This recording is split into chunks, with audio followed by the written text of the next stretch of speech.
I've just opened up. I'm just opening up YouTube a minute. You open up to your heart's content, my friend. So I'm live now. Oh, this is the thing, Rob. I got to warn you, is that I might actually cut out, because YouTube just it doesn't happen. I've been on BitChute, I've been on Rumble. It's only on YouTube that my internet, it says unavailable offline or something, so they just cut my internet. Right. Okay, well, don't worry. We'll get through it. We'll get through it. So, how are you keeping, Richard? Anyway, are you okay? Yeah, I'm still battling on, Rob. Good, good. Now I'm just trying to find. I always remember you in my prayers, Richard. And just, you know, I thought today, this would be a good evening to do a live stream. We haven't done a live stream together for a long time, and I haven't heard from you in a while. So I thought, let's do it. Ancient technology, lost or hidden. You know? Yeah, yeah. And on that as well, even modern, what I call more modern technology, like the likes of Tesla. He was on a breakthrough, I think, and I think he was on the verge of finding stuff like free electricity and all that, and it was taken away because when he died, and that was in suspicious circumstances, I believe. When he died, they took all his patents, everything that he'd worked on. They took all his documents and took them away, and nobody's seen them since. So that makes you wonder, doesn't it? Oh, you've gone silent, Rich. Yeah, I muted myself because I've just opened your live stream on YouTube, and it's just going round and round. Okay. So I don't know. You've gone silent, Rich. Silent. I muted myself because I've just opened your live stream on YouTube. There you go. Right. Did you get my comments? What I said about Nikola Tesla? I did. Yeah, yes, I did, Robert. And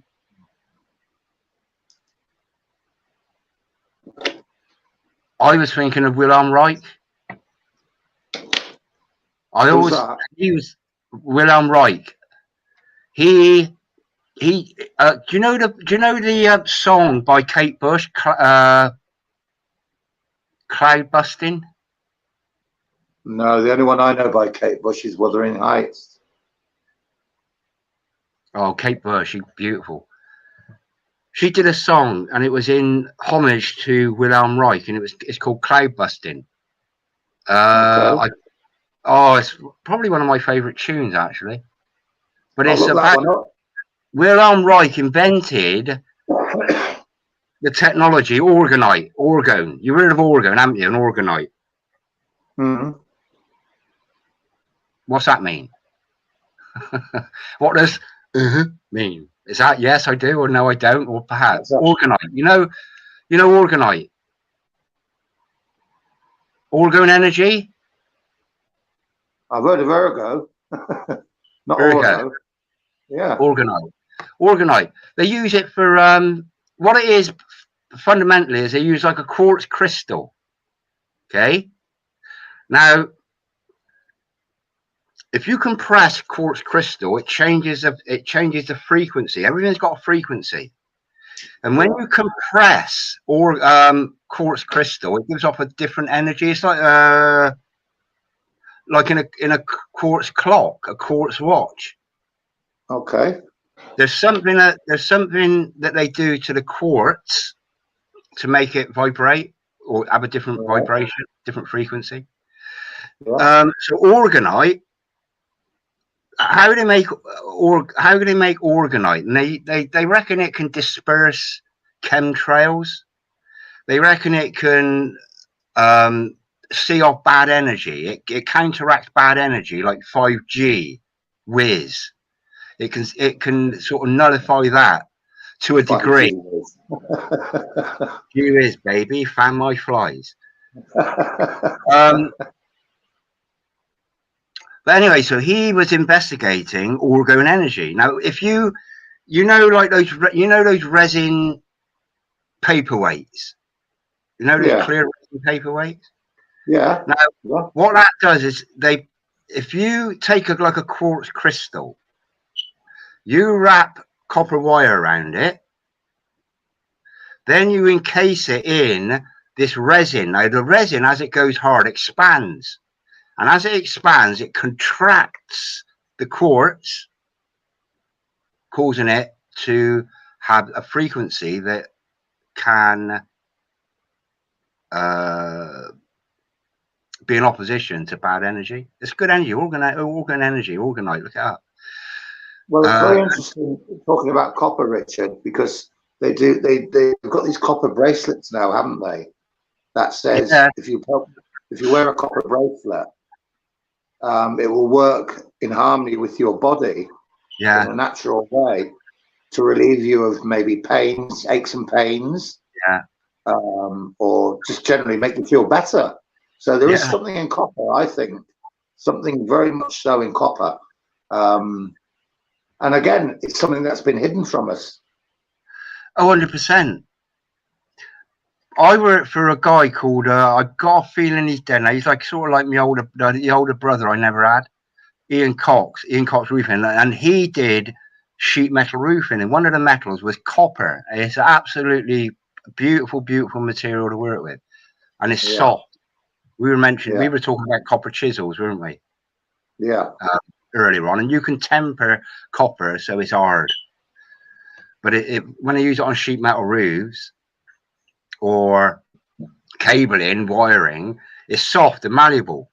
But if you twat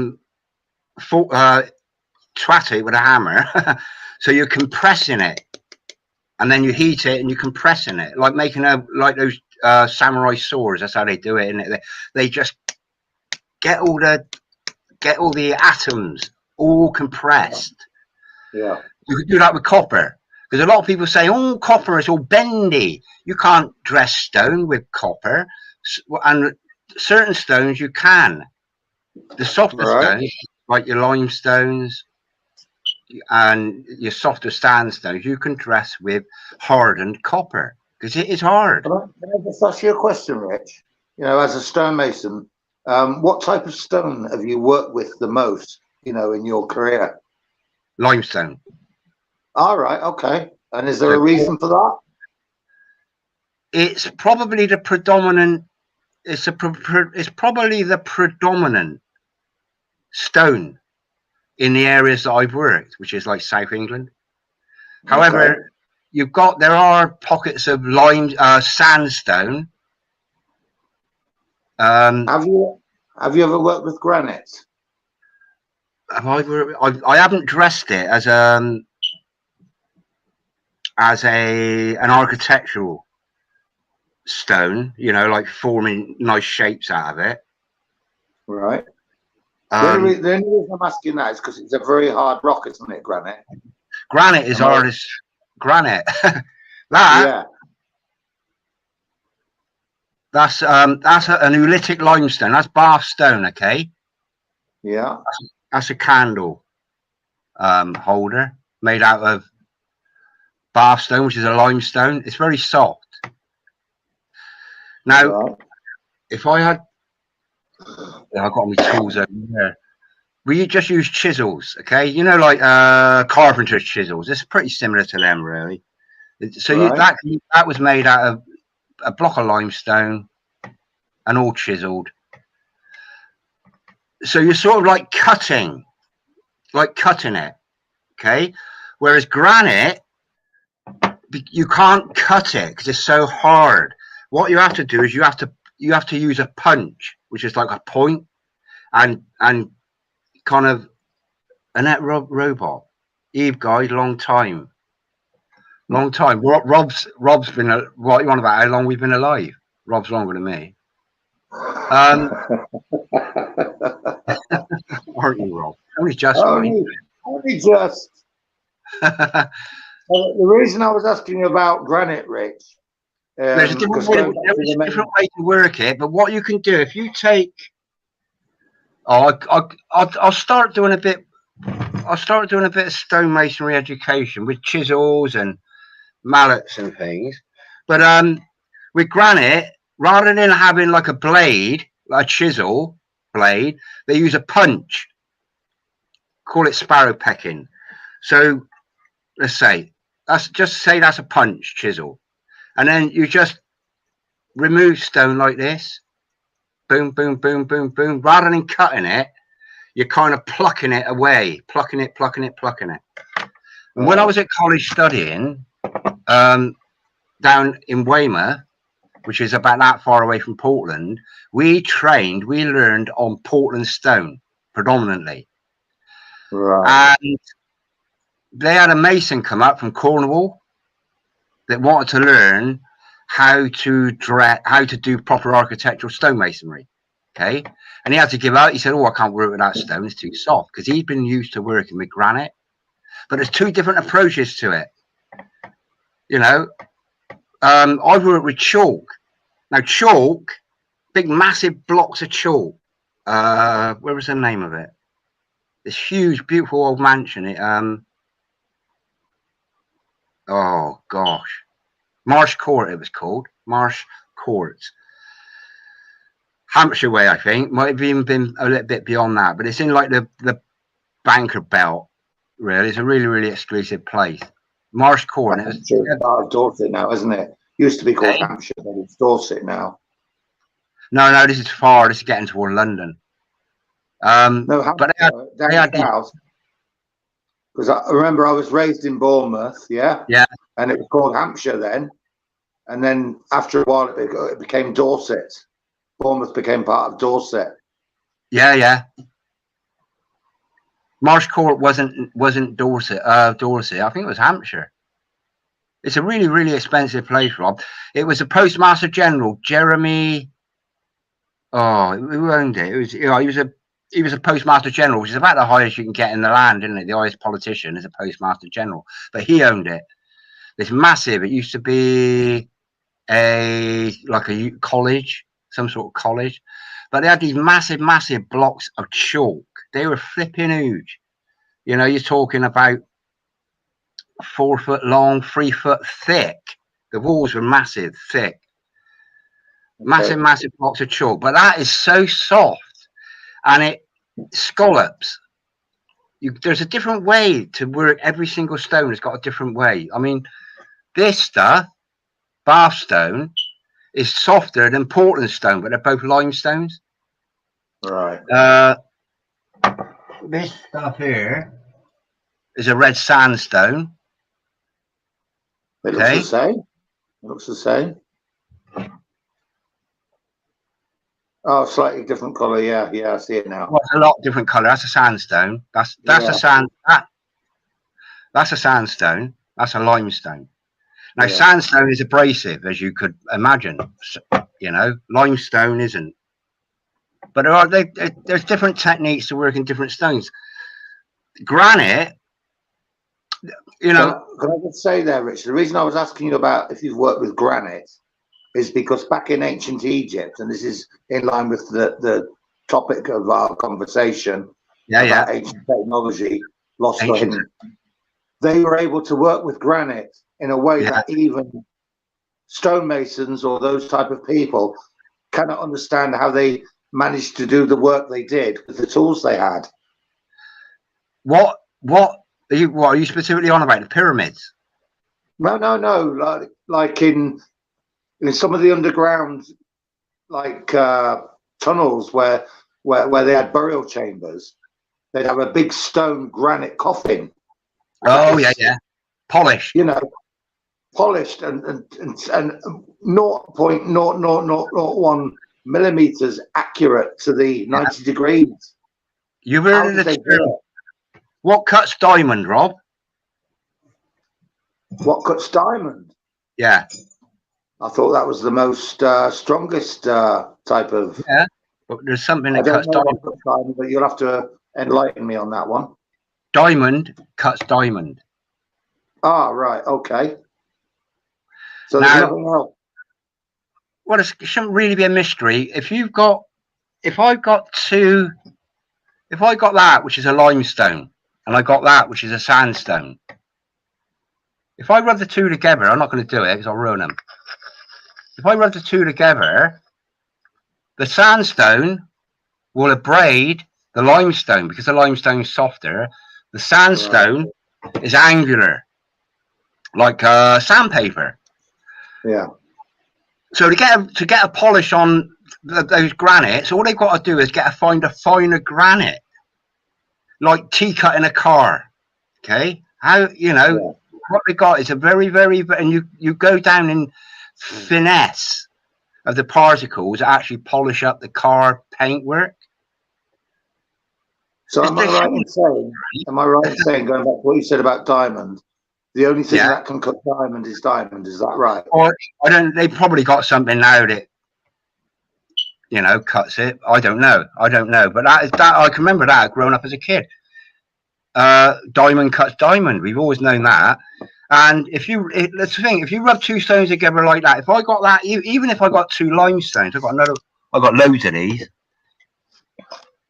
I was gonna sell them for. I've had them for years.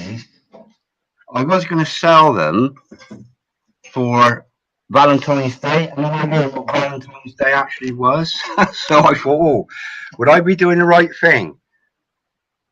There's another one there. This is another lime. It's exactly the same stone, limestone, Bath limestone. Yeah, Bath stone. Did you make them? Yeah. Did you make these? Yeah. I like how you've done it in the shape of a heart. That's nice. Well, that was intended, and they were for Valentine. I've had them for years. I've got about 50 or 60 of these different stones. All right. But if I got these wet rock, which is the way you polish stuff, because you need what's the word? A liquid? No, it's the opposite of friction. You need what's the word? You just need lubrication. Okay. Now water. If I put water on these two and rub them together, I would end up I would end up with it. And I've got a joint there. There's pretty much nothing between this is the bottoms of the stone. They're both polished. Okay. Yeah. Now, this is why it's so important to not make assumptions based on photographs.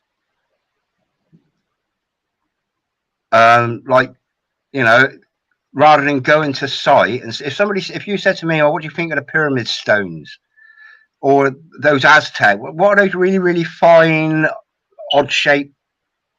Is it the Aztec or the Mayans? I built those walls, really odd shape, like polygonal. It's polygonal walling, huge stones, apparently stones, with finest joints ever. But all you got to do is abrade the two together. So if you've got a stone in a wall, let's say that's in the wall, and then I put a stone on top of it, all I got to do is wet the two surfaces. I could either put really fine sand on there with water and do that, and eventually those two stones, because of the way porous stone is, those two stones will form a slurry between the two of them, and then when they dry out, they're stuck. They'll stick because of capillary reaction. But what you will end up with like a hairline crack, as we got here. But it's stupid to form opinions on, like the pyramid stones without knowing the stone type, for example. Yeah. What was the pyramid stone primarily made of? Was it limestone? Oh, the zoo there. Viscosity. Say that again? The pyramid stones, what were they made of? I don't know. Shall I look it up? Was it limestone? I'll look it up. Because when I was talking to you earlier, Rich, before we went live, and I was on about that That's Funny Old World website, YouTube channel. Yeah. She was showing some stonework. You haven't seen it yet, I know, but she was showing some stonework where they had cutting tools, and it was pretty much almost a vertical straight line, which, as it got near to the bottom of the particular thing they were cutting, it was like gone offline. So it was obviously a tool that did it fast. If it had been cut slowly, like they tell us in history, then they wouldn't have had that major slip, if that's the right word I'm using. So whatever tool they were using back in ancient times to do that cutting was something that was fast. Was what? It was something that was fast. It wasn't a slow sawing motion. It was a cutting tool that could cut through that rock very quickly. And that's why there was a mistake and it was corrected. But the mistake was still visible. You know what I'm saying? Yeah. Right. That's a steel rule. You could probably do it with wood, actually. It's unserrated, okay? If I wanted to cut this in half, okay? Say I wanted to cut that in half, I could do it with that. Yeah. If I have water on here and really, really fine sand, which is glass, very, very fine, and I just moved up and down, up and down, up and down, up and down. So what I'm actually doing is abrading a line with the sand. Yeah. I don't need teeth on that to cut a line. Yeah, but it's a slow process. That would be a very slow process, wouldn't it? What I'm saying is, on this particular channel, the Funny Old World, she was showing that the tool that was used was something that would cut through that rock very quickly. Why did she say it was quickly then? Because of the mistake. As it got near to the bottom, it was like the tool had slipped, but then was corrected. And if it had been a slow motion, like you've just described about the slow cutting motion of the sand and the water, it wouldn't have had such a big mistake. It would have been corrected. Were there any sort of marks on the faces? No, it was just one straight line cut down the rock. Say this isn't my. I'm not wise up on all this type of thing. So, having watched it today, it's all quite new to me. You're probably more familiar with the type of cutting and tools and everything, so you'll probably understand it better. But do watch it, Rick. Plus the properties of stone. I mean, do you know Carrara marble? You know the white marble, that beautiful white marble, that Italian white marble. Now they cut that out of They cut that out. I'll get Carrara marble. They cut it out using wire saws. They drill a hole down through the seam. They drill a hole into the seam. Then they run a wire down, and with a load of pulleys, I'll get it up in a minute on another tab. And then it's called a wire saw or a bandsaw, but it's a wire saw specifically, and it runs through. And the blocks they get out, I'll look them up.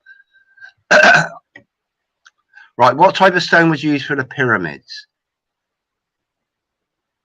Granite from Aswan for the central chamber. Tura limestone of the best quality was then used to cover the pyramid core, made of less value Giza limestone. So this limestone is pretty soft rock. And here's the thing: acid will erode limestone. And if you've got, because sandstone is acidic, okay. Hey, it's a good job. It's a good job they didn't have chemtrails in the Egyptian time, isn't it? Because that would have eroded all the limestone. Yeah. Yeah. If you look in a building, okay, and you've got this is a no-no. This, if you've got limestone, which is calcium carbonate, which is an alkali. If you've got sandstone, which is acidic, you don't build sandstone on top of limestone, because over time the acid will leach out and eat away the limestone. Do you know, it's funny you should say that, because on this video I watched today, Rich, Yeah, she was on about on one of the other videos, sorry, not the one, that one. She was on about the Sphinx. And she said that, yeah, the head is made of hard rock. I'm not sure what type of rock it is, but the middle is made of like is it sandstone or limestone? A softer stone. yeah. And then the base again is a hard rock. So why would they build the middle of the Sphinx being softer? Because it's softer stone will erode quicker with the elements. You've got to bear in mind as well, Rob, what you've got is you've got wind attrition with sand in the desert. Wasn't the Sphinx originally buried up to the neck? I don't know. I wasn't there, Rob. I don't. You know, we're going on hearsay and thearsay, but when I went to Crete, the next stop we were going to go to was Egypt. We had a year in Crete, and then we were saving up to go to Egypt because I want to see the pyramids. And I doubt I'll get there now. I'll probably have my head cut off if I did go there. Not by them over there, probably by government here. That's what I want to do. One place I really, really wanted to go was to see the pyramids. Not you know, because it's obviously it's going to be an awesome spectacle, isn't it? Just seeing them, but then to get up close and personal with the stone, yeah, just to see. Because this is why it's so important to know the material before we form opinions on it. Now, this stone has got a lot of people say, "Oh, the mud flood and this and that," and this stuff has got shells in it. That's a shell there. Now, this is a sedimentary stone, okay? It's difficult to see. I mean, the picture here is quite bad, but that there, yeah, is a cut. There is a cut through a shell, and that is as well there. And you see all these tiny little shells. You get up close and personal with the stone. You need to understand, and you know, it's like things that people say. Oh, now there is this theory going around that there was like molten rock covered over a lot of old architecture because of these buildings carved into the mountains. People say, "Oh, we can't do that." What they were saying that the not so much covered, but the rock was melted somehow. That's it. Yeah, Well, I've seen that. You know, the thing to do is, because I've looked at a load of them, and to me, this is a sedimentary stone. Okay, it's layered, and there's proof there because there's shells in layers of dead sea life. Sedimentary stone is formed under the sea. And if you under the sea.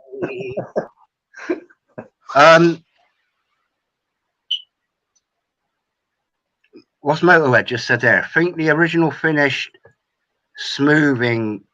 Let me get that one up a minute. What's this in relation to? I think the original finished smoothing covered was of a lime mixture. Lime. Well, traditional lime mortar preceded Portland cement, didn't it? And Portland cement was invented for lighthouses because lime is just so soft. Lime mortar, it just erodes under the waves. So that's why Portland cement was invented about 1842, something like that, 48. Oh, that's interesting. Oh, there's Zooey there. Zoo knows all about this stuff. Come on. Hey, highlight it. That's it. I do like to be beside the seaside. Yeah. But this is the thing about forming opinions, like, because a lot of people say, well, you can't. How can they carve out these massive things out of these massive buildings into the cliff face. Well, all it is fundamentally, all they're doing is quarrying stone, and then that's all it is. They're just excavating stone out, but they're doing it in a fancy way. That's the way I see it. But if you look, they say, "Oh, there was a building here, and then the mountains melted and come over it." Well, if you look at the striation lines, no, it ain't. There's no way it could be done, because if you just say that's a building there carved into the mountain, okay? Yeah. And people might say, "Oh, that's a flood to come over it." But you look at the striation lines, like the geology, they'll have striation lines that run just horizontal all the way up and down. So there's no way that covering isn't part of the geology, of the natural geology of what's been taken out. But all it is quarrying. You know, it's like if you're mining for gold, you just dig a cave. You know, there's no mystery to me. But if you were like working with granite, Rich, what tools would you use to work with granite? If you had to carve something from granite, what would you use? Well, to be honest with you, Rob, I'm not really skilled in I would struggle to make that in granite. Okay. Just because it's a different technique. But what you would do, I'll explain this. What you would do is get a punch. I'm trying to think if I've got any lying around. I got. They're all in the back over here. All my heavy chisels, like punch. We got something called there's a punched finish on stone, and you just bash, and you work backwards, plucking bits off. And that is the way to work granite. You just pick bits off rather than cutting through it, the stone. Rather than, if I want to make that, if that was knobbly and I want to make it flat, this sandstone or that limestone, I would like chisel it like this. Boom, boom, boom, boom, boom, boom, boom, boom, boom. Whereas granite, and I would work into it. Whereas granite, you'd start off working back from the edge. So you're plucking off bits.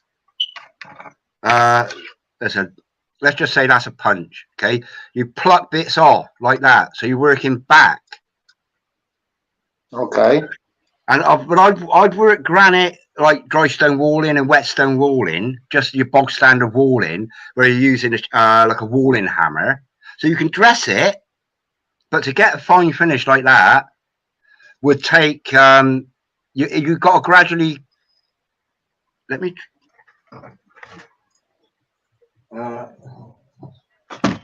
Right.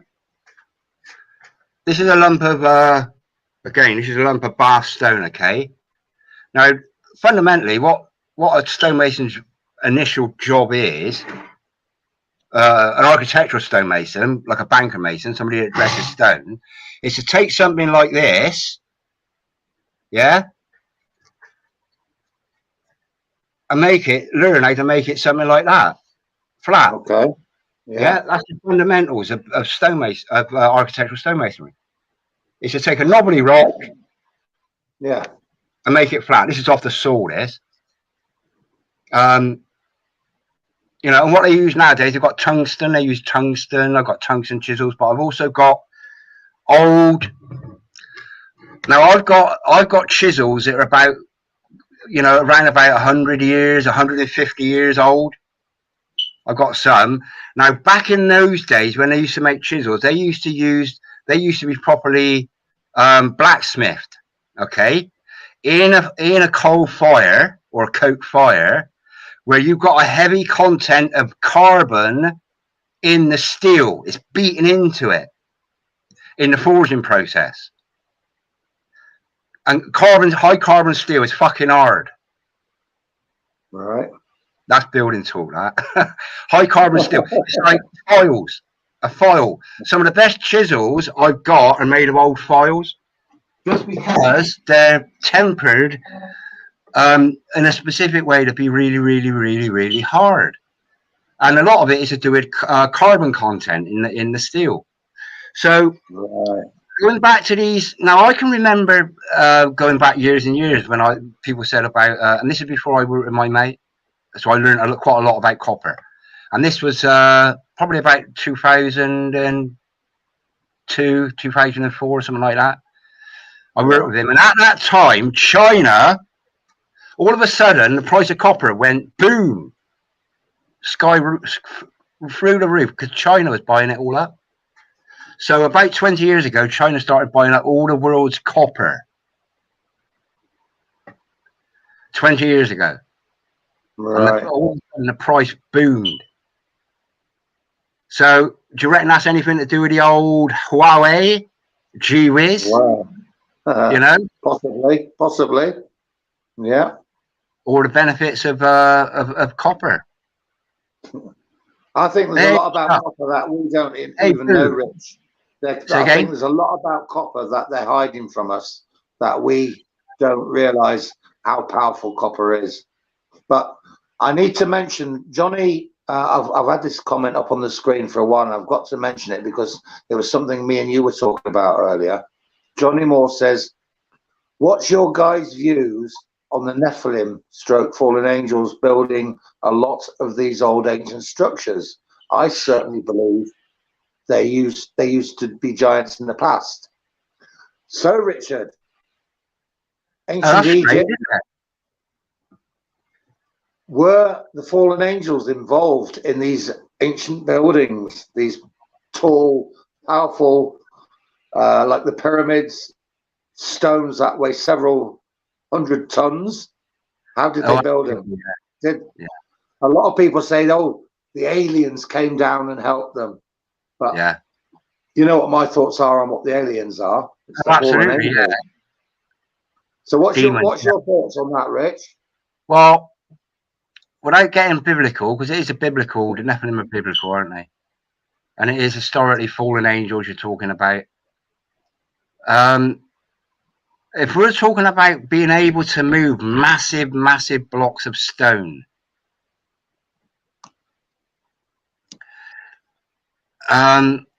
there was that thing, the Coral Castle. Yeah. Okay.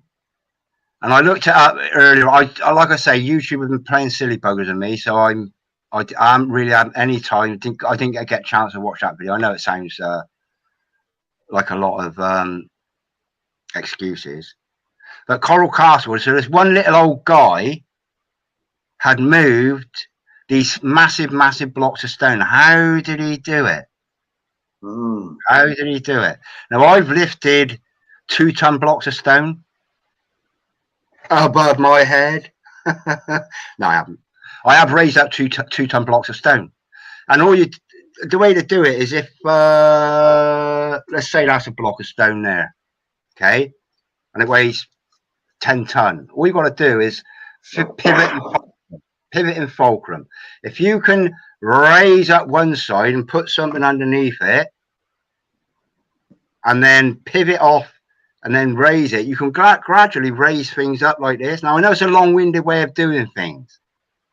This is one way. This is the way I've done it, like lifting big lintels into fireplaces and things like that. But that's one way, is to inch things up on your own. This is how this little old man might have been able to get these massive stones, these lintels, these heads above doorways. That's one way. It's just inching things up, and I've done it. When you say about inching things up, though, Richard, how tall are the pyramids? How did they get those stone blocks right to the top? Because you've got to start from the base down and work up, obviously. Oh, obviously, yeah. How did they get those blocks right to the top? How would they have done that? Yeah. What's the weight? Do you know the weight of them? Well, it's several hundred tons. Several hundred tons each block, I think. What? How big? Well, if you tell me how big each block is, what is it, like 6 foot high? Are we looking at 6 foot high blocks in the pyramids? That's off the top of my head, Rich. I don't know what the actual size of each block would be. Obviously, at the base, they'd be bigger. And as you got to the top of the pyramid, they'd be smaller. Do you know why that is? Well, to make the pyramid shape, they'd have to be smaller to form the pyramid. No. There is a way. There is a reason you have big stones at the bottom and lighter stones at the top, and it's just makes more sense rather than carrying the big stones at the top and having the little stones at the bottom. You build with the big stones at the bottom, but the whole, you know, you could, if you're building let's say you're building something that's got 10 layers, 10 courses of stone, and each stone has got to be a meter high. Each course has got to be a meter high, so you're doing 10 meters. Your stone at the top, even though there's less of it, those blocks of stone are still the same height, and it will still be the same length until they're cut off at the ends. Right. Okay. But a cubic meter of stone, Rob, that's a meter long by a meter high by a meter deep, weighs about 2.2 tons. Okay. So 3 foot by 3 and a bit foot by 3 and a bit foot by 3 and a bit foot of stone weighs 2.2 ton. So if you got a 6 foot long block by 6 foot high, does anybody know the depth of the stones in the pyramid? Because they might only be half of that. 6 foot high. You've got 4, so you've got like 10. Eh? It'll be something I'd have to research. I don't know the total dimensions of actually each block. I've looked up on it before in the past, but I can't remember what it was. Oh, let's go back to this. Right. If I want to lift this up, okay, let's just say that's 10 foot, 5 foot, 5 foot. Okay. 10 foot. Yeah. That's like 3. We'll call that 6 foot then. 3, 4, 3. That makes 6. That's 6 cubic feet. 6 cubic yards. Okay, which is about 12 ton. That's off the top of my head. How would you lift 12 ton? Well, if you can roller. Now, if I put an angle under here, I can roll that. I can pivot it up, get something under it, pivot it up, get something under it, roll it. You know, there's a load of ways of moving really heavy stone while we've done it. Now, when you're talking about 100 ton stuff, and if you've got a lot of man force, and if you've got a pivot, if you've got a massive long pivotal point, massive long fulcrum, you could lift that up like that. It might only be, you know, a few inches, but then you get something under there, and then you do the same with that side, and you just gradually inch it up like that. Okay. Rich, you said you on this castle, what's it called? Castle? Coral Castle. Hello, Boo. How you doing? Have you got some photos you can show us? I'll look it up. I'll look it up. Coral Castle. Yeah. Have you got some photos there you can show us? I'll look it up.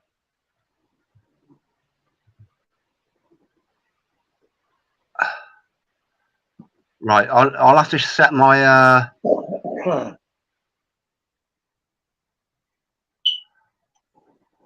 I'll have to set my screen share up, but share my screen. While you're doing that, Rich, while you're looking up, Johnny Moore's just come out with another very interesting question. What are your thoughts on ancient technology using cymatics in sound wave vibrational frequencies being used to be able to lift huge blocks? Yeah. Very good. Very good point. Hold there a minute, Rob, because I want to go back. Don't share me yet. Okay.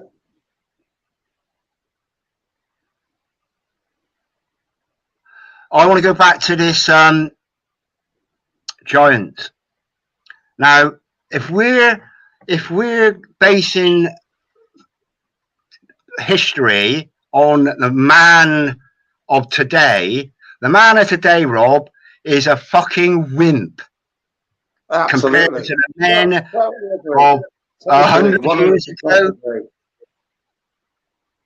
You know, Irish navvies. I've seen videos of Irish navvies. They got hands like 3 times as big as mine. I'm not joking, Rob. Hold your hand up. Yeah, your hand. If you were a navvy, Rob, your hand would be twice as big as that. Because I you're thought all you. I thought I had 6 fingers there for a minute, Rich.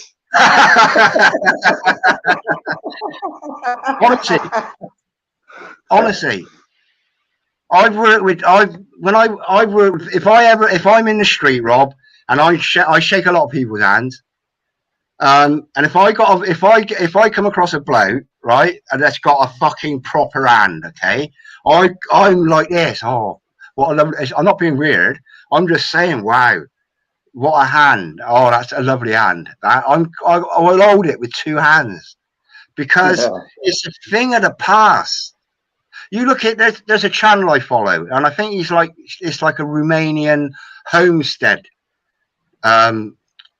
channel, and it's the woman on there. Okay, she's a housewife. She's cooking all the time. I think it's her son and her husband. They're looking after this farmstead. They're part of a big community. So when she makes like I don't know, what did she make the other day? Potato pie. Okay, she didn't just make one potato pie for her family. She made them for her whole village. And then it's like that proper bartering. But you look at this woman's hands, mate. They're about twice the size of mine. She does everything. Like shovels. Hands like shovels. Absolutely. This is the thing. You look at the stature of the modern man, and that's what people think and base the capabilities of man of the past on is modern man. Yeah. Modern man, the old men, Rob, had twice as much strength as we have today. Yeah, I can believe it. I can believe that. Because as soon as machinery come along, that was it. Yeah. You know, muscles ain't used. Yeah. And gradually, that makes sense. You think of cement mixers. How did they used to mix cement mortar in the old days? Oh, it was shoveling. Yeah. Shovel, pick and shovel. Yeah. Once you stop using those muscles, Rob, they become obsolete. They just become wimp, and that's the problem. And it's pretty much all by design, I reckon. Is to tempt people by the laziness of people. Yeah. All right, speeds up jobs, and you might get, if you could get a JCB to do a job, or let's say a garden rotivator. Okay, people on the allotments rotivate. They can do their plot in like half an hour, and it would take me a week to dig mine. Yeah. And but that gives them. Let's say it would take me 3 days to dig what they do in half an hour. Okay, so the rest of the time they can go home and spend it with their families. But this modern day, people haven't got the luxury of having that time. Even though they've rotivated their land, everybody's pressured into working. But muscles aside, Rich, I know you're talking about how unmuscly we've all become in our modern age, yeah? How unmuscly? How unmuscly we've all become, right? Absolutely. Because we rely on machinery. What do you think about the sound wave theory about lifting stuff, which is what John Moore was on about earlier? Yeah. So I just want to go back to saying, right, people shouldn't base history and what the capabilities of man were in the past, and women, based on what we are today. And the mind is a muscle. Is it a muscle? Yeah, it needs exercise. Oh, yeah. We've got calculators, we've got computers, we've got things we can listen to rather than reading. People just sit down and plug an earbud in. So the whole of our body, everything about us, has been nurtured to be lazy through that temptation of saying, "Well, do this." I like the Luddite party. The Luddites stepped in to oppose. I think it was like the mechanization of like the linen making, weaving. I think they stood in Yeah. around about that because it was taking away jobs. But it ain't just about taking away jobs. It's taking away exercise. Yeah. It's more than that. It's just so deep, and it's spiritual as well. It's spiritual as Yeah. well. Our wrestle is not against flesh and blood, But as the against Bible says. but Yeah. against spiritual wickedness in high places, and it's all by design. They play on the weakness of the human being, myself included. I Yeah. don't Me use too. I don't Me use too. electrical tools when I'm stoneworking unless I've got to maximize stone. Now, if I took that and I wanted to split it down the middle, okay, now I could either put a V cut down it all the way around and smack it because Yeah. I want to decide, but I would be probably lose about an inch of stone, okay, All right. or I could get an angle grinder and just cut a line accurately, then I pretty much won't lose a lot. I'll just lose a bit of dust. So it's all about maximizing. I mean, that's worth about, gosh, to pay for that, you're probably looking at about 20 odd quid just for that block of rock, dressed stone. Yeah. So it's like it's got an intrinsic value. Right. Yeah, I forgot what I was on about. Oh yeah. So, but I'm all about hands, mate, because I've got loads of mallets. There's one. Yeah, I've seen that one before. Yeah, there's my other ones. I got them all over the place. There's my wooden one. Oh no, that's not. That's another one. I got a wooden one. I don't know. I think it's in the kitchen. But yeah, I think, Richard, you'd have fitted well in ancient Egypt with all your tools. I would have been the whip cracker, mate. Everybody starts off. Everybody about the sound waves. What do you think about the sound waves being able to lift huge blocks? What do you think about that? I have I've actually used concentrated energy to lift a big stone. I might have told you this. I took I was a tutor on a dry stone walling course for BTCV, okay, British Trust for Conservation Volunteers, and I was like a teacher. There were about a dozen people, no, more than that. Might have been about 18 people on this course. And they're all foreigners or from far off, but they pay to go and learn land skills like crafts, edge laying, and stuff like that. And I was teaching dry stone walling. And it was a week-long course. It was residential. It was in, oh gosh, it was near West Bay. I can't remember. Yeah, but yeah, it's on the way to Bridport. And we dismantled this dry stone wall. It was pretty much needed dismantling. But they didn't want me to dismantle it, but I did, because if you're going to learn how to do dry stone walling, you need to start from the foundation. So that's what I said. Right? Oh, you shouldn't have done that. I said, well, I've done it. But people need to. If people want to learn how to do dry stone walling, you can't just replace the bits. You've got to take it right down, because you're teaching somebody the fundamentals, and the foundation is the most important thing. But anyway, so right at the end, it was like the last stone, and it shouldn't have really gone on the wall, but it was huge. It was about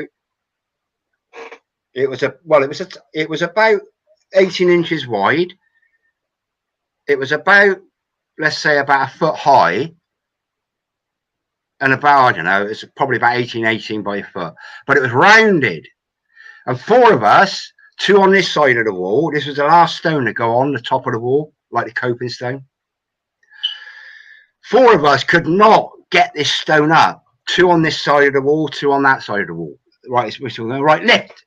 And we're lifting up, but we weren't in sync. Okay, and it was heavy. This was like a heavy rock. This was a granite. It would have been a granite or something, but it was heavy. So anyway, I can remember as a child, probably about 10, something like that. At school, they had the art of levitation. Can you remember that? At school? Yeah. There was a fad going around. We used The to only like. levitation I know about was how they did it, how the magicians levitated, how they did it. You know, How did they do it? was Was it it? like a false leg? Somebody stood No, with no, their no. back This to is the real stuff, camera. mate. This is real stuff. Now, it actually got banned in my school, but it was a nationwide thing. It was called the art of levitation. Now, you get one person led on the ground. Okay. Now, Yeah. I was one of the people that led on the ground, and I was also one of the people that did the lifting as well. And there was Right. one person on the head, and it was two fingers behind the head. Yeah. There was one person Yeah. on each shoulder, two Yeah. fingers. There was one person each side on the hips, I think, and then one person on the feet. Now you got to Right. bear in mind you're a person, and there was this like mantra going round. The leader, whoever knew what was being said, would say this, and everybody else would say it, a bit like a seance. This is the art of Yeah. levitation. Help us with this operation. He looks pale. And then everybody would say, he looks pale. In order, he looks pale. He looks pale. He looks this. He looks that. I can't remember exactly what it was. And at the end, the last thing to say, after 3, we will lift or something like that. 1, 2, 3. And everybody just lifted. I was lifted up. I weighed nothing. It was like I floated. Yeah. There was no pressure anywhere. Yeah. Okay. Now I actually was a lifter. Careful. I was a lifter, and I was being lifted. And I did have a go at being lifted. And Not a shirt obviously, lifter. yeah, I knew you were going to say that. I was a lifter, and I was one of the ones that was lifted as well, and it was absolutely amazing.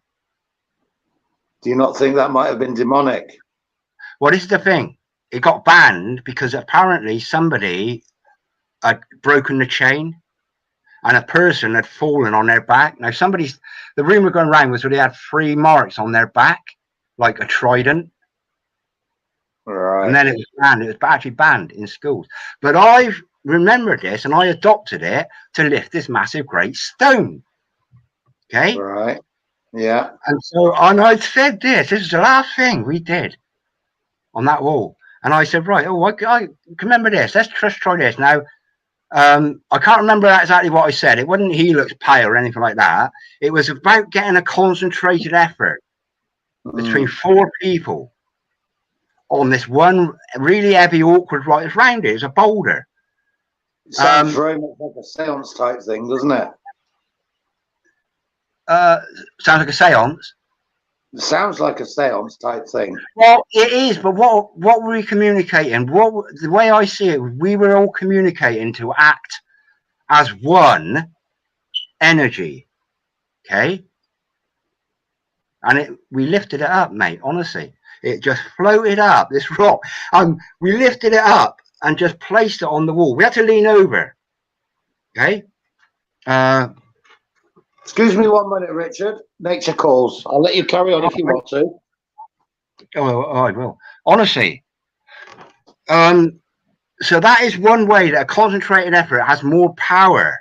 You've got 4 powers combined into one, working as one, rather than 4 powers all working individually. I can lift, let's say I can lift 100 weight above my head, okay? And you can lift 100 weight above your head, and you can lift 100 weight above your head, and you can lift 100 weight above your head.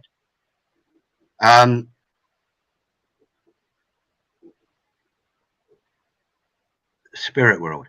Well, is it, or is it just human beings getting in complete sync with each other? Because it's in us. Because I've experienced it.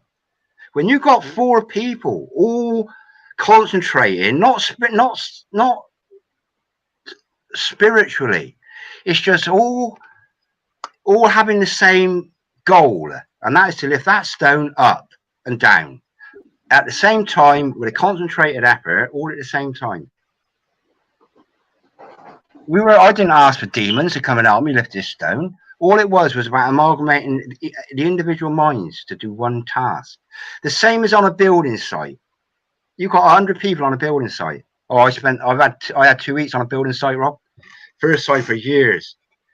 Honestly, mate, building sites are the best. You could have 100 people on a building site, all looking, for somebody that's never worked on a building site or been on a building site, they can look at this and think, what the fuck's going on here? It's mayhem. But no, it ain't. Everybody is working towards a goal, towards a plan, towards a schedule, towards a date. Everybody is expert in what they're doing. Or they're being guided by experts and they do as they're told. Yeah. It's all about, and this is another thing that the human race has lost, is that, and they by design, divide and conquer. Let's divide Rob and Richard up. Let's divide them up. Yeah. So they're not in sync. So that's something they'll never do between me and you. They'll never succeed. Because I'm glad to hear that because it's a lesson for the rest of the world. I'm not saying, just because there's loads and loads and loads and loads and loads and millions of people like us. Yeah. 2 people in a room won't end up punching each other's faces in because they have a disagreement. They will have a mature discussion about it. Yeah, exactly. And if you're basing things on facts, only one person can be right if you've got different opinions. So having access to the facts is crucial. So go working on 2 different persons' separate conjectures on a certain specific, then there will be any resolve. This is why people say, well, we'll beg to differ then. Unless you can say the earth is flat. If you say the earth is flat and I say the earth is a globe, and you say, Richard, prove it. And I'll say, and I'll show you NASA's photographs. Yeah. And you show me a boat disappearing over the horizon and then coming back into focus again with me P900. Yeah.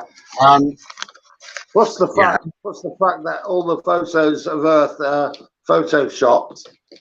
Oh, absolutely, yeah. There are no photos of Earth from space. There are none. It's all artistry and computer-generated graphics. Oh, absolutely, yeah. But going back to that frequency and vibration thing, they say that a bumblebee technically shouldn't be able to fly with its diddy little wings and a massive fat body. They say technically, but what it generates with as I understand it, or as I've learned up to this point, is they generate a certain frequency or vibration and frequency that makes them anti-gravity. Yeah. So, because they can just take off like that. They don't have to run. Like a 747. They ain't got to run up the runway and fly off. Now they can just go. Same as So frequency and vibration. These things. Our ancestors, our ancient ancestors, probably knew these things, like tuning forks. Yeah. If you put a tuning fork on something, will it lighten? I got a friend that actually owns a music shop, and I'm gonna try because I'm curious about 432 frequency, meant to be a healing. Conspiracy music guru. There's probably a lot of people out there that have heard of him. He goes on about frequencies and how the music industry has adjusted, the frequency that should be used, and they've used it, they've changed it, and it can affect your brain, it can affect your way of thinking, your moods, your temper, everything. Yeah. And this is what they're doing. This is what they're doing with the music industry. We know for a fact, that they can use sound. These tanks that come out with a big big megaphone on the front of the tank, and they pulse out this sound, which people makes them go, "Oh no, I can't stand it. I need to get away." Yeah. You know where I'm coming from? Yeah. Oh, absolutely. Yeah. It's true. Proof Could is you there. imagine some music people headbang to, okay? Yeah. And some people just sit there and la la la la la la la la la la. La I la mean, la la la la la. all If you over the world. I you know like if it, I like it, I like it, I like it, I like it. all you've got to do is just change, change the beat. Really, it's like doing these tribes that go to war, banging the drums. It's like what do they call it, drum and bass. Yeah. Motorhead. Yeah, I'm not. Just There's say so no. much about sound, Richard. So much about sound frequencies and sound waves that we cannot comprehend. There's something. Well, if you look how things are formed, how things are made, most of it is through sound. If you put sand on a top on a speaker and you play certain music, it will form shapes. Now, why does it form shapes?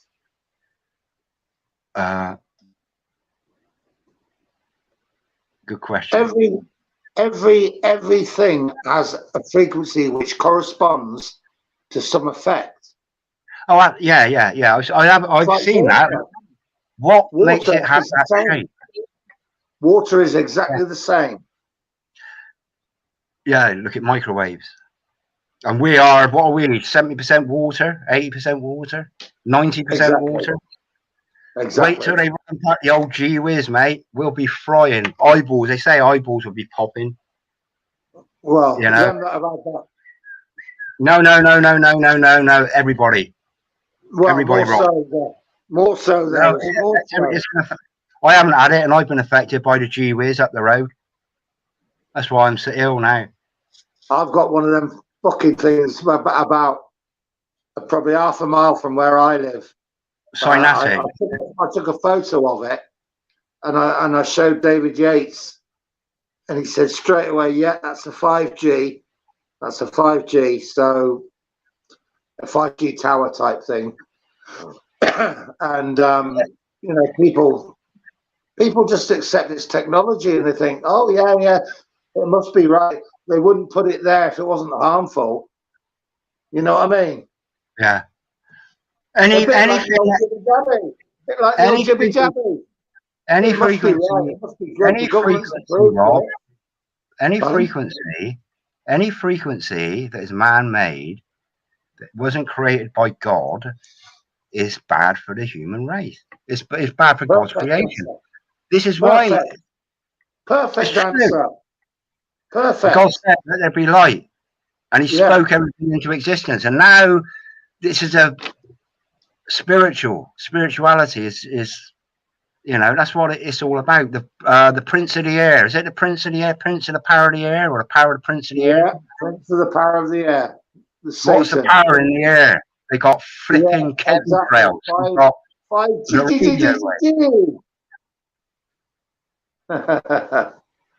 Yeah, it is. It's an agitation, and all they got to do is they know how to use frequency.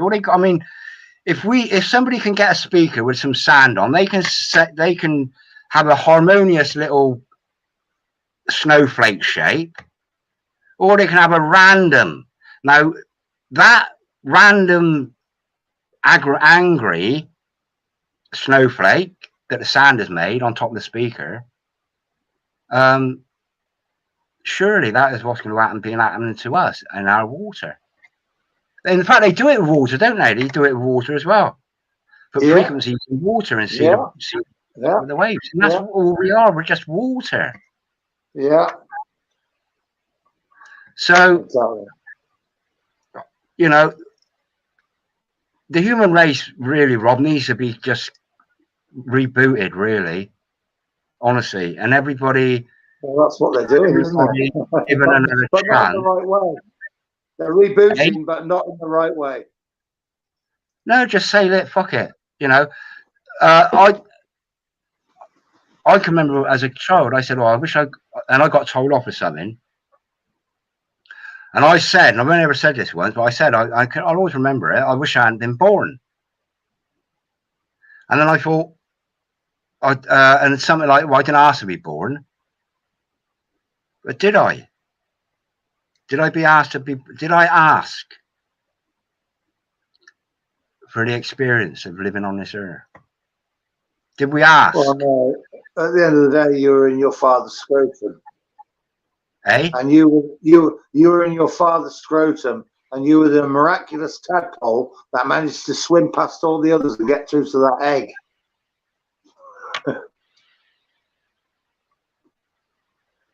Did you hear that? I did hear it, yeah, and I'm trying to wipe it out of my mind. Don't wipe it out your mind, because it's you are a miracle. Richard, However, you yourself are a miracle. Well, we're all miracles, Rob. This is the thing. This is the thing. Hold it. We are of the earth, Rob. We're of the earth. The conscience is the thing that may exist forever. Not the body. The body comes and goes. Boom, boom, boom, boom. Recycled. But the consciousness, the soul, is it waiting there? Has it been waiting there? Right. When you were a sperm, why are you here? Why are you here now? Johnny Moore, why are you here now? Just say no. Why are you here now? Malibu, why are you here now? Richard, why am I here now? Zoo, why are you here now at this particular time? With your and everybody in this chat, Moen, Moira, everybody in the chat down here. Why are you all here? Why have you got that awareness of the bad things in life?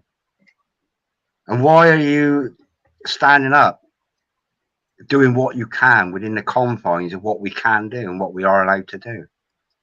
Because of God, absolutely. But why are we here as?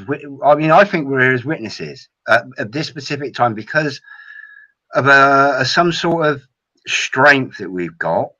Because a lot of people, I call it wood chip. You know, like wood chip. Everybody's like background wood chip. But the odd occasional bit of wood chip, if you're walking down a corridor, you're sat in a room, all of wood chip wallpaper, and it all looks the same. But occasionally, you get a little bit of wood chip that stands out, catches the light a bit different, stands out. It's like walking down the street. Everybody is just a blanket of wood chip, but occasionally, somebody will shine out, and there's an attraction. It happens with me a lot, really, that I meet people that are of God, are open to the concept of God at least. You know, Rich, there are ones out there that are on the fence. Yeah, there are ones out there that are totally against and working in harmony with the devil, and there are those that are totally for God. Okay, and the Bible says that God. What? Oh, for God, there are yeah. some that are on the fence in the middle. There are some that are totally against God, and there are some that want to please God and follow his ways. Now, Absolutely. those ones on the fence, those ones that are on the fence, the Bible says quite clearly that God wants all to attain to repentance, and he has his appointed time. So while there are still people out there that have got the right heart condition and who want to be moved into the right direction, can do so. And this is why he's allowing this period of time where, although everything around us might be bad and terrible, and we think there's no way out, he's allowing this time period for those that have got the right heart condition to come to him. Yeah, and that's why people like yourself and those truthers and those that are promoting what the Bible says and those that are saying God's way is the right way, for those that are in the middle, for those that are on the fence, now is the time for them to make that move. Yeah. And this is what's happening right now. I watched a video earlier on, and it was about the Mormons. Right. Oh, it was a call for an uprising. I actually put this old video out from about the 80s. It really was brilliant. It's quite long, but I mean, once you got into it, it explained about the Mormons, Church of Latter-day Saints. Now, what they don't tell, they use the name of Jesus Christ as, you know, like the bait, really. But what their ultimate mantra is like the Freemasons. You can be gods. That's the mantra of Freemasons. Ultimately, you can be as gods. Yeah. Yeah. You can be gods of your own realm. This is what the Mormons teach, Yeah. apparently. Do as you wish. Do as you wish. That's the motto. So, well, do as you will, yeah. But this is the thing. This is the manipulation and the deceit. Even in the Church of England now, they've gone against God's word with everything that they're doing. They don't preach repentance. They don't preach be born again. They don't even mention Jesus Christ anymore. Men are marrying men, and they're allowing it in their churches. I know. Homosexual marriages. This is the weakness of the human being, Rob. You know, which it is. The whole system has just been so corrupted to playing on people's weaknesses. Yeah. You know, because I mean, if you go back, like if you went back, say 100 years, to have a child out of wedlock was you know, you'd end up being ostracized from your community if you had a child out of wedlock, wouldn't you? Yeah. Yeah. Totally agree. You know, and all of a sudden, and then in the 80s, Jeremy, can you remember Jeremy Thorpe? Jeremy Thorpe, yeah. When he was, that was probably back in the late 70s, early 80s, when he was outed for being like rainbowy, you know, being happy. Yeah. He was outed and they made such a massive stink of it, and that was it. That everything that was normalized, and now they're even normalizing. Since Jimmy Savile came out, they're even normalizing what he was like. Yeah. Pedophile Information Exchange was an actual political party, and the teacher that I had at my school that groomed me, Charles Napier. We call him Napier the Rapier at school. Little did we know that he was actually, firstly, a treasurer for the Pedophile Information Exchange political party.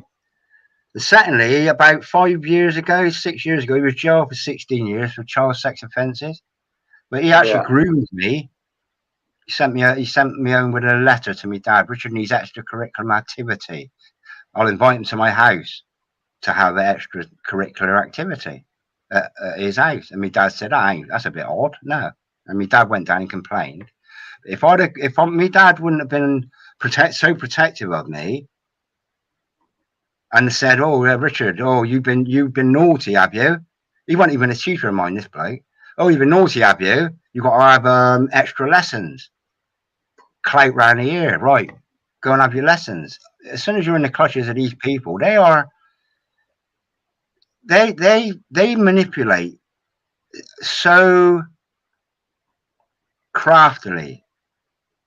They manipulate. They pick the age of children when they are curious. Okay, just when they're curious about they're on the sort of like the cusp of getting girlfriends if you're a bloke. But that's, you know, I learned so much, and then I got involved in victim support, survivor support. But so these things have been normalized, taking people away from God, normalizing unbiological acts, unnatural biological acts. You know, the bumhole. It's one purpose, and that's to pass waste out, not sticking things in. Disgusts me. So, yeah, it's all by design, really. So, forgive them for they know not what they do. You know, this helps me. This has helped me a lot. Just realizing what exactly that means in this day and age.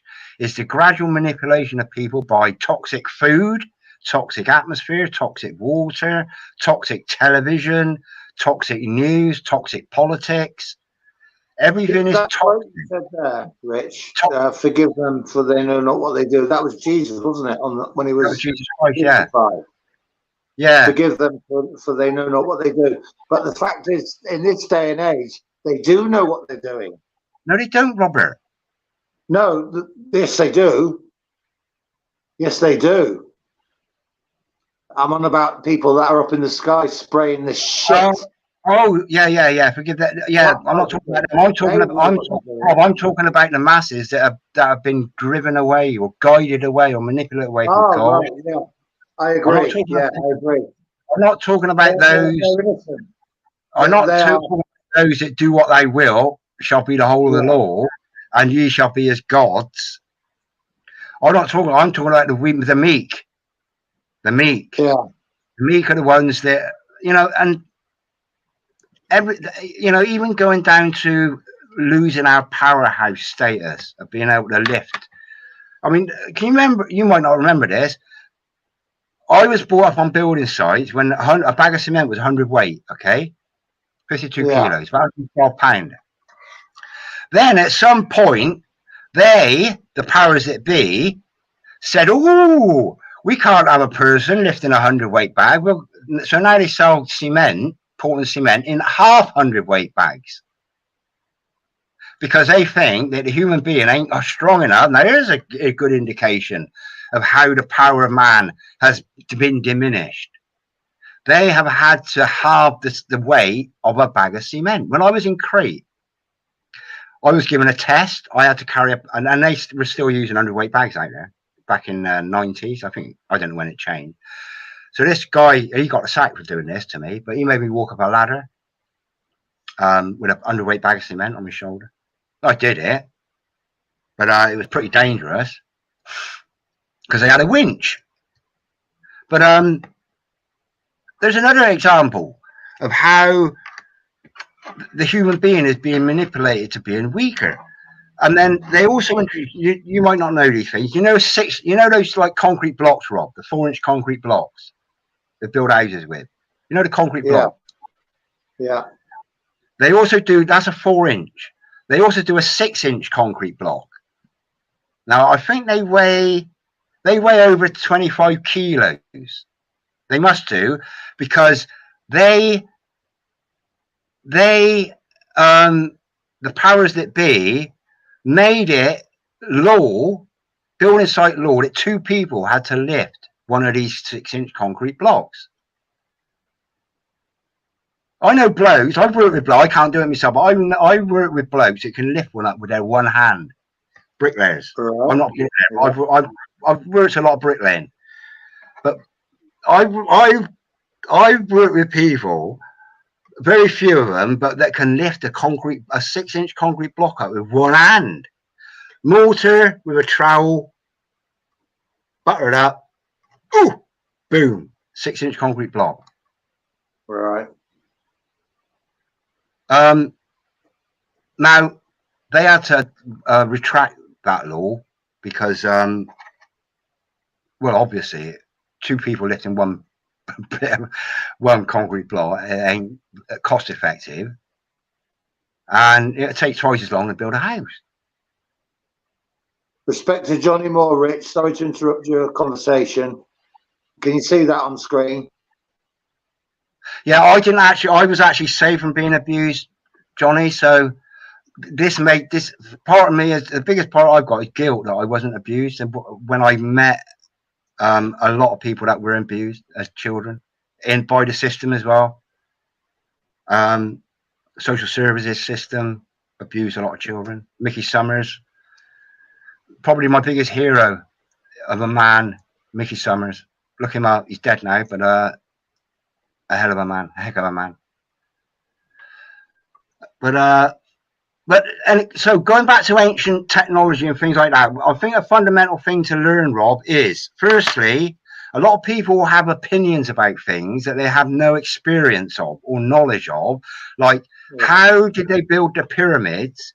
If somebody's sitting on a typewriter all day, keyboard, typewriter, how can they comprehend how a building site works?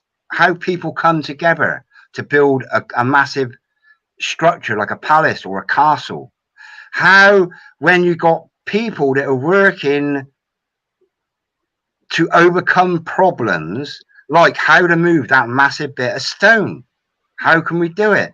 And then you've got the ancient knowledge of frequency and vibration, how to lighten things, how we, you and me, Rob, and everybody in the chat, we could probably lift a ton block of rock. We could lift a car off the ground. People can lift cars off the ground. You get 4 people can lift a car off the ground, but they all need to be doing it at the same, in the same, exactly the same mind, which is something that has possibly been indoctrinated out of us by things like fluoride. Don't forget what they've done with our pineal gland.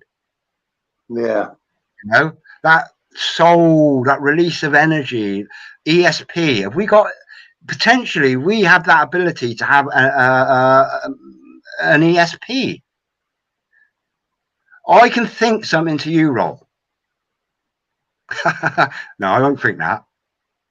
All right. Now I thought it. So I've got half ESP because I can think something out. But you and me and all of us, we haven't got the receptor. Okay. If I speak out of my mouth, you've got a receptor. It's called an ear that can decipher it, and you know what I'm saying. Yeah. The eye, receptor. You know, but the ear, you can say something to me and I can hear it, but I won't see what you've said. We can, everything is frequency and vibration. That God said, let there be light. Boom. There was light. But he said, let there be light. Wow. And then he talked everything into existence, because everything that has got a different frequency and vibration to that, even though they're both stone. They're 2 different types of stone, different colors, different material. So thought is a frequency and a vibration. It's an energy. But we just we'd have never had it like wild animals have another sense. They call it another sense, don't they? Dogs. What the fuck was that? Yeah. They've got another sense. Cats. Well, if you think of a dog's sense of smell, for example, they can smell something that we would never ever. I mean, is it about several hundred times more powerful than our sense of smell? I don't know, but you know, It's something like that. It's several hundred times more powerful than our sense of smell. Yeah. So if you look at the senses on that basis, an animal, a dog, can have that sense of smell much more powerful than our human. It's got to apply, the same's got to apply to sound waves, or some sort of way of thinking where we can do things more professionally. That's probably the right word. You know, like moving stone blocks that are several tons in weight. Yeah. It's not beyond the capabilities, Rob. Now, I think I've seen like 900, they reckon 900 ton stones. Now, to get your head around that is difficult. So if we're going on to like the giants, there were giants on the earth in them days. Were these educated giants? The Nephilim were byproducts, weren't they, of fallen angels and human beings, weren't they? Exactly. So they would have been very well educated. Or would they have been like inbreds, like hillbillies? No, far from it. Far from it. Because what you've got to remember, it's a combination of a spirit being. Yeah, but you can corrupt. They can be corrupted, Rob. You can have the strength. You lose that. You lose that. But their abilities are going to be so much more powerful than a human's normal capability. Rob. Their strength is. The strength, yeah. Physical And strength, then but mental remember, ability. if the hybrid offspring from the Nephilim, these giants, it's half demonic, so they've got that knowledge. That knowledge is still there in the offspring. Well, they were barbaric, Rob. Apparently. Well, they What are. I can't get my head around, the Bible verse that said there was giants before the flood and after the flood. Now, I always believed that the flood was brought about not just because of all the problems and the evil that was on the world, but the giants, yeah?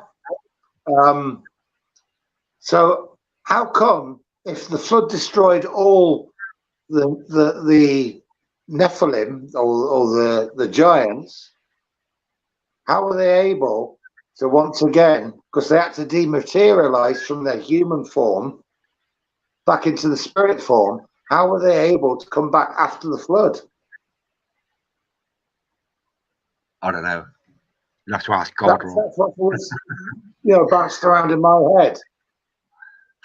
Before the flood, right? Yeah, the daughters of men were good looking, and the angels, the fallen angels, looked at them, and they came down to earth, took on human form, and mated with them, and produced the offspring called the Nephilim, the giants. Yeah, but when the flood was brought into the world, all that was destroyed, and they had to dematerialize from their human form back into the spirit form to be able to survive, because they'd have been destroyed. If they stayed in their human form as the giants, they would have died with everything else that was, by the flood.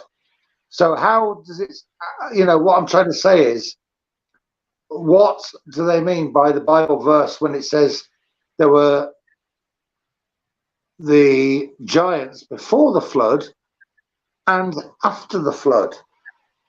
Yeah. That's my question. So if anybody out there has got a comment on that, I would love to know, because that's been rocking my brain for a long time.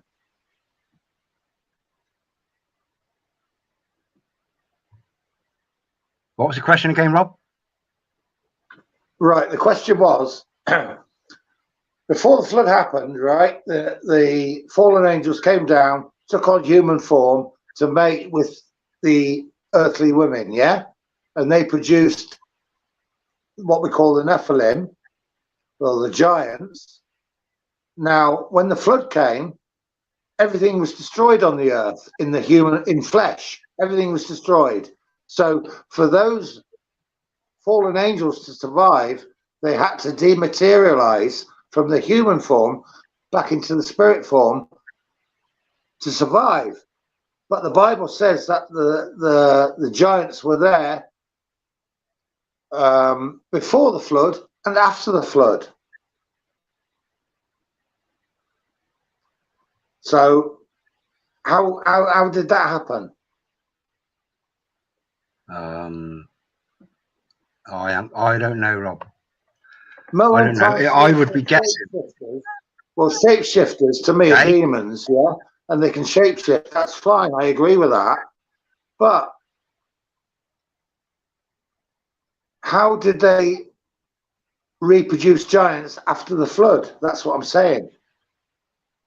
Did they come down again as fallen angels? I don't know, Rob. Did they? Were they here? Well, what was the purpose of the flood? It was to wipe out all the. Well, what evidence is there? What evidence is there that the giants came back?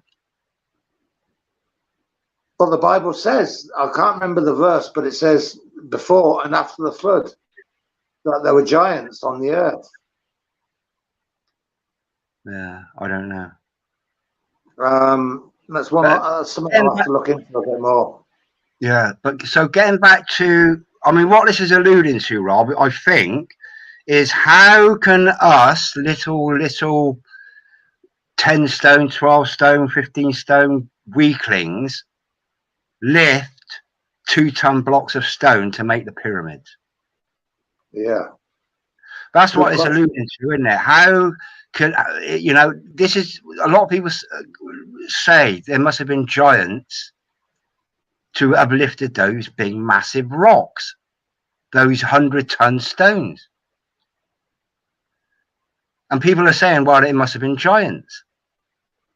Just a voice for us as this comment with a comment. Oh. When you say that there were giants after the flood, I will have to look into this and find out, because I can remember the verse that says it, and I can't think where it is. I will have to look into that. Just a voice 4, sorry, not 5. Ron, you can enlighten us, my friend, and put us all to rest of the mind, really. I mean, that's that sort of thing. What we're on about is like ancient technology in how. Let me share this a minute. I'll share the whole page, Rob, because I'm going to share this coral castle. Yeah. Richard, I unfortunately have to leave now, but I want you to carry on with the live stream, so I'm going to let it run. Yeah. No. Well, I'll just run through this briefly. But look at this stone here. I don't know the dimensions of it. Let's say that's 7 foot high. This opening here. That would make that. Let's say that's about 8 foot by 2.5 foot. So you're looking at that's not far off of a ton. That block of rock there, maybe at least two-thirds of a ton. I'm guessing. How on earth did that one man get that little old man? We'll have to do something separate on this, Rob. And all these blocks of stone here. How did he lift all those up? Yeah. So we could actually, I can't remember the guy's name. It was Ernest. Yeah, but we'll do a separate on this. But these are huge stones. The Edward Leeds Scalnin, the guy's name is. 1887 to 1951. Coral Castle. And I didn't have time to prepare anything for this, Rob, but if we, at some point, I'm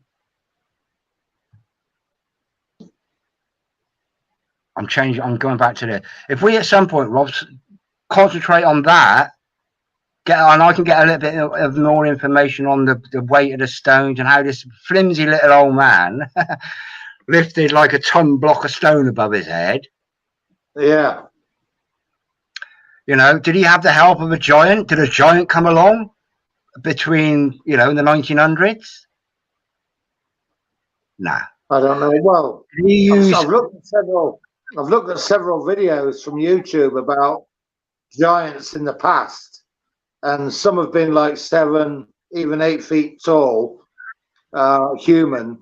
But I don't know. I think it's more to do with sound frequencies. That's how it's done it. I think so as well. Yeah, I think so. Yeah. Going back to what Ron, because I'm very interested. Ron commented on that comment that I said about the Bible said that before and after the flood there were giants, or in on the earth. I need to look into that and find out the answer to that, and I will come back to that on our next either on my next video or on our next live stream. Yeah. Were they actually called giants, Rob, or were they called Nephilim or something else after the flood? I'm not sure whether they used the term giants. I mean, there's several different interpretations of the word giant. I'll have to look into it a bit more, mate. I'll have to look into it a bit more. But I do remember specifically that before and after the flood, these beings existed, and I need to find that. Maybe you can help me with that. Well, I've just looked up giants. Type in on your search, Richard, giants before and after flood. See what comes up. Right, I come up with, I'm on Bible Gateway, okay, and I typed in giant. Yeah. Genesis 6:4, there were giants in the earth in those days, and also after that, when the sons of God came in unto the daughters of men, and they bare children to them, the same became mighty men which were of old, men of renown. And then we got Numbers, Deuteronomy, Joshua, Samuel, 2 Samuel. This could be another Mandela effect. Maybe I'm thinking wrong. Maybe I'm totally wrong on this. But You need to investigate that. In my head, I can think of a Bible verse that says before and after the flood, these giants existed. Well, let me type in before and after the flood. After the flood. It won't actually say after the flood, will it? But you see, this is where nothing's come up for that.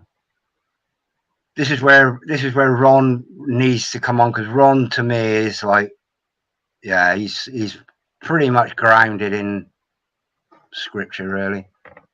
Yeah. He's pretty much really has taught me a huge amount about the Bible, just listening to him, and having somebody that is so grounded in Jesus, really. Yeah, yeah. Well, it all helps, and that, again, it's having a synergy with other people. You know, even though he's 5,000 miles away, he's just having a synergy of Christ. That this is what it's all about. It's getting your intent, getting your soul with Jesus. Yeah, yeah. And that's it.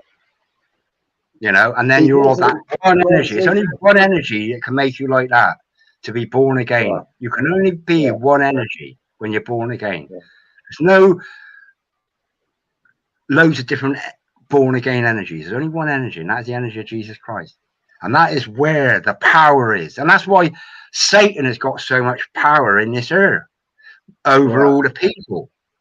Yeah. You'll see, because there's so many ways that he can deceive people and guide. There's so many temptations and so many different ways we can sin,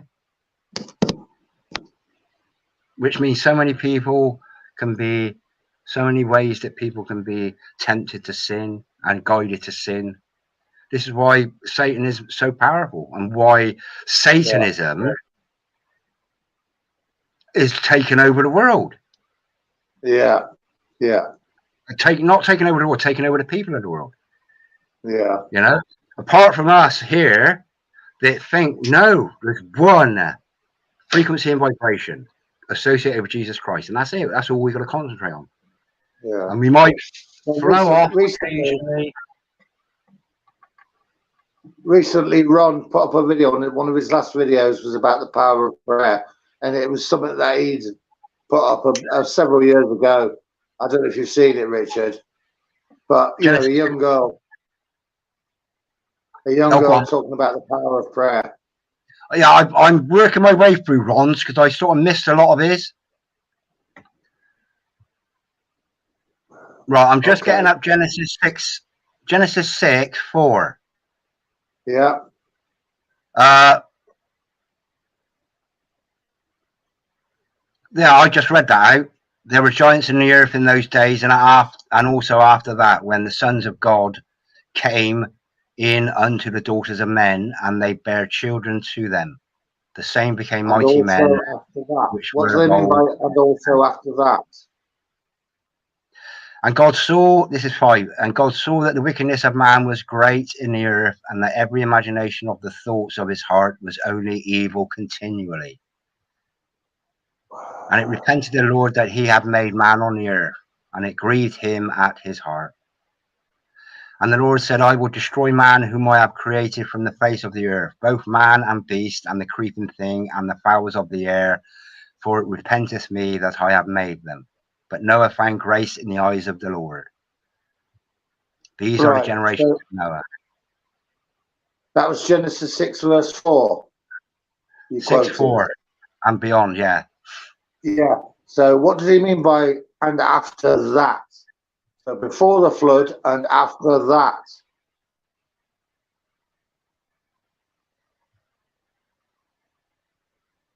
Well, if we go back to and it came, if we go back to Genesis 6:1, and it came to pass when man began to multiply on the face of the earth, and daughters were born unto them, that the sons of God saw the daughters of men, that they were fair, and they took them wives of all which they chose. And the Lord said, my spirit shall not always strive with man, but that he also is flesh. Yet his days shall be 120 years. That needs a bit of investigation, Rob, because you really haven't got time. Yeah. And I've got to go, Rich. I really have got to go now. Unfortunately, I'm about 15 minutes over what I intended to be tonight. It's been really, really great topic tonight. I've enjoyed it. Yes. We always have a good natter, Rob, about you know, and a lot of things that end up combining with scripture, really. But yeah, I'd be interested to hear what Ron comes up with, because, like I say, he knows it. Probably the same as well, maybe not. You know, you might remember things differently. Well, Ron's just coming in a comment there. Just a voice for, and after that, I don't know. So it's something we're going to have to look at a bit more. Yeah. After that, I don't know. Yeah. So what time period is it referring to when it says and after that? You know? Yeah. So yeah. Interesting stuff, Rob. Interesting stuff. Yeah. But going back to, would these massive stones have to have been lifted by giants, because it wasn't possible for a man to either lift them by themselves or use technology, which we will, you know, technology would be using frequency and vibration. That would have been that's a simpler form of technology, isn't it? Really, without wires, without wire sound. You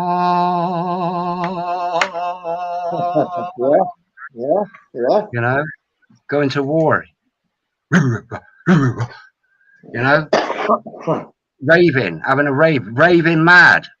Where does the term going to like the music venue thing, rave? It's raving mad, because that's what happens. People go raving mad at that boom boom music. I've been, and it does. You can't help it. The rhythm totally takes you over. So, you know, going to a rave, raving mad. That's what the music does. It drives you raving mad. You remember raving bonkers? You remember those? Yeah. Yeah. You know? But yeah, well, so lost or hidden technology. Maybe it was just using our own abilities at the time, Rob. Yeah. Yeah. Yeah. You know, when you're talking about building big buildings, we're using massive stones. But you can dress a stone. You can dress a stone. I don't need to chisel it. If I got a bit of sand, this is a limestone. If I got sandstone and water, and I just rub this up and down, up and down, up and down, up and down, up, eventually it would end up like that, smooth, flat. Yeah. You know. So, you know, I think we've lost the understanding of the potential of the human being as in days gone by, and just by watching in my lifetime how people's hands have gone limp, how you know, not forgetting, Rob, we actually come from monkeys, and a monkey could rip your head off with one finger. Excuse me, Richard. You're not promoting evolution. I hope you're not promoting evolution.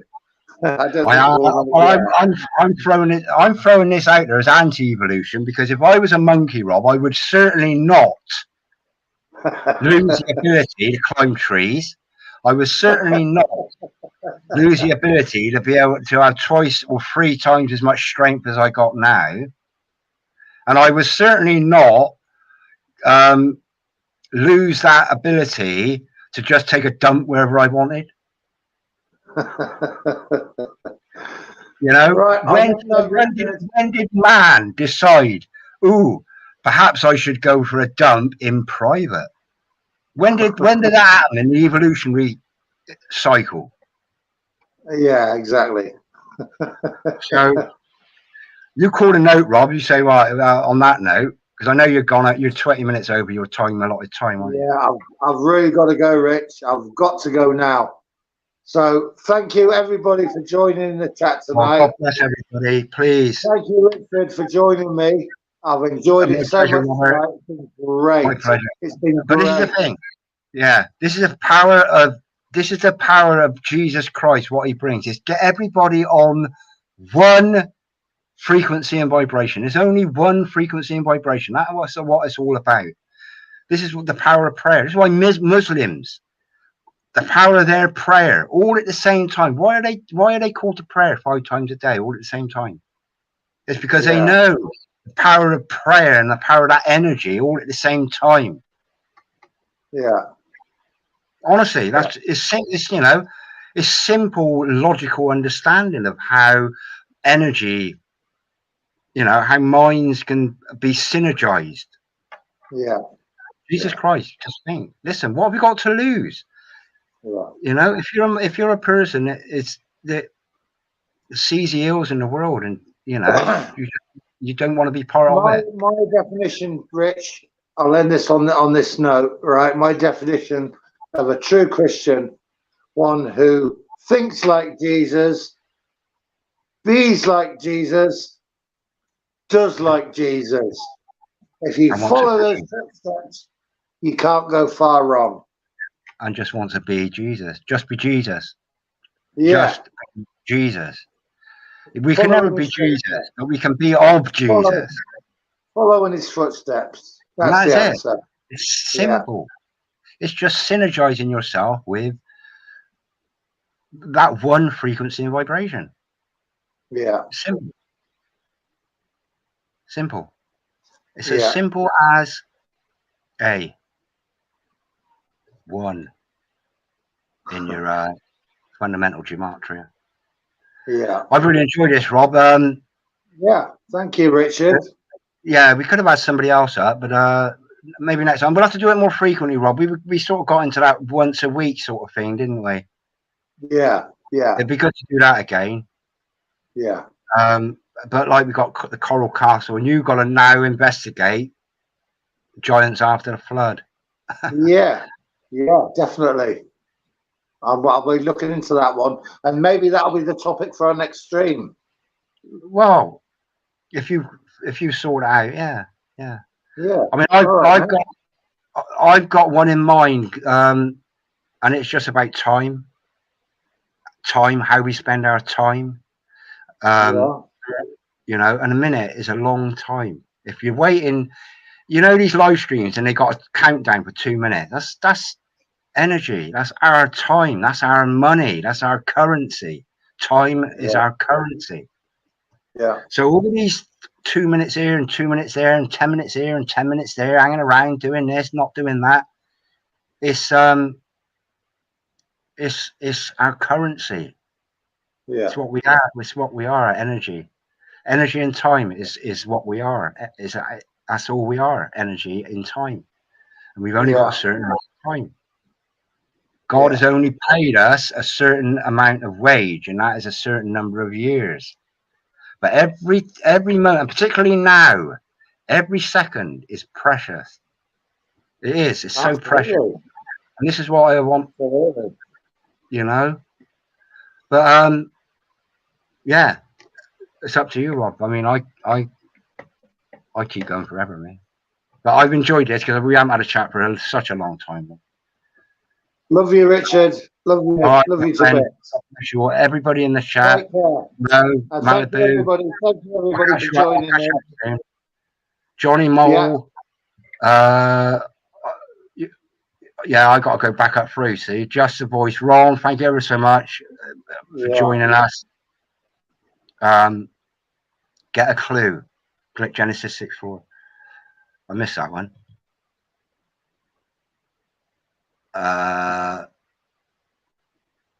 Yeah, Zoo Scott. Yeah. There's been quite a few people commenting tonight, so it's been great. It's been good. Yeah. Very interactional. I have a trouble reading and talking at the same time. Yeah, me too. Me too. Really? Yeah. So I apologize if I didn't highlight anybody's comments. That should have been highlighted. I apologize. Say no. Thank you for coming, my friend. Yeah. I love you and leave you all. Thank you so much, Richard. Thank you again. Speak to you soon. Rob. The marriage certificate is, and it depends who you're getting married by. Are you getting married by a true born again Christian, or just somebody that's come out of Bible school, Bible college, Bible university? Just because people preach the Bible in a church of Satan, Church of England, just because they preach the Bible, does not mean that they are born again Christians. You've got to be a born again Christian. You've got to listen to a born again Christian. Richard, I'm going to send the else. All right. Yeah. Shut me up, Rob. Please. Honestly. Just shut me up. Thank you so much. Thank you. If you're live later, I'll come along and have a